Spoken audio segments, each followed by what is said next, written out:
திருச்சியில் இந்திய கம்யூனிஸ்ட் கட்சி 100ஆண்டு விழா மற்றும் தோழர் நல்லகண்ணுவின் 100வது பிறந்த நாளை முன்னிட்டு கம்யூனிஸ்ட் கட்சியினர் 100ஆண்டு மலரை வெளியிட்டு இனிப்புகள் வழங்கி கொண்டாடினர். இந்திய கம்யூனிஸ்ட் கட்சியின் 100ஆண்டு விழா, தோழர் நல்லகண்ணுவின் 100வது பிறந்த நாள் விழா மற்றும் முன்னாள் நாடாளுமன்ற உறுப்பினர் கே. தங்கமணியின் நினைவு தினம் திருச்சி உறையூர்குறு தெருவில் இன்று நடைபெற்றது. இந்திய கம்யூனிஸ்ட் கட்சி மத்திய கட்டுப்பாட்டுக்குழு உறுப்பினர் செல்வராஜ் பங்கேற்று இந்திய கம்யூனிஸ்ட் கட்சி 100ஆண்டு தொடக்க விழா மலரை வெளியிட கூட்டணி கட்சியினர் பெற்றுக்கொண்டனர். தொடர்ந்து வைத்தியநாதன் நினைவு கொடிக்கம்பத்தில் இந்திய கம்யூனிஸ்ட் கட்சி கொடி ஏற்றப்பட்டு பொதுமக்கள் மற்றும் கட்சியினருக்கு இனிப்புகள் வழங்கப்பட்டது. அதனைத் தொடர்ந்து நல்லகண்ணு பிறந்த நாளையொட்டி மரக்கன்றுகள் நடப்பட்டது.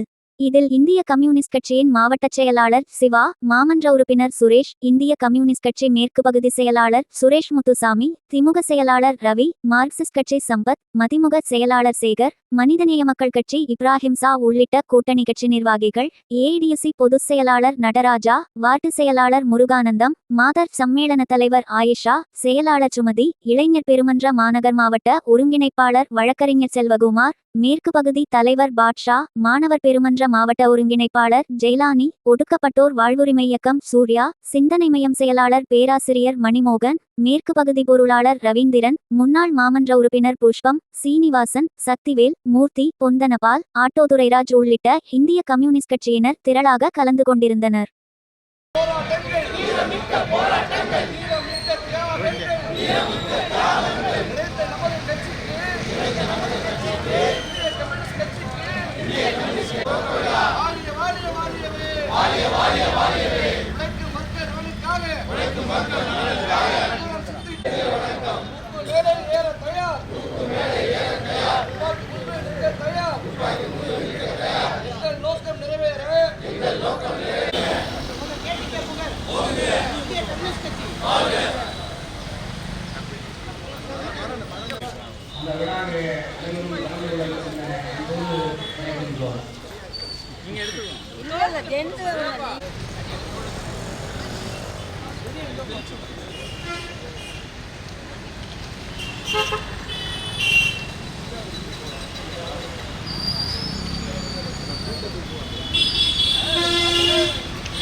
உழைப்பாளி வர்க்கத்தின் ஒப்பற்ற தலைவர் அவருக்கு அஞ்சலி நிகழ்ச்சி நடைபெறுகிறது. அனைவரும் மலர் தூவி அஞ்சலி செலுத்த வேண்டும் என்று அன்போடு கேட்டுக்கொள்கிறோம். இந்திய நாட்டின் பொருளாதார மேன்மை பெற உலக நாட்டில் இருக்கக்கூடிய விஞ்ஞான வளர்ச்சியை இந்திய நாட்டில் கொண்டு வர பாராளுமன்றத்திலே குரல் கொடுத்து என்ன வளம் இல்லை இந்த நாட்டிலே, நிலக்கல் இருக்கிறது, இரும்பு இருக்கிறது,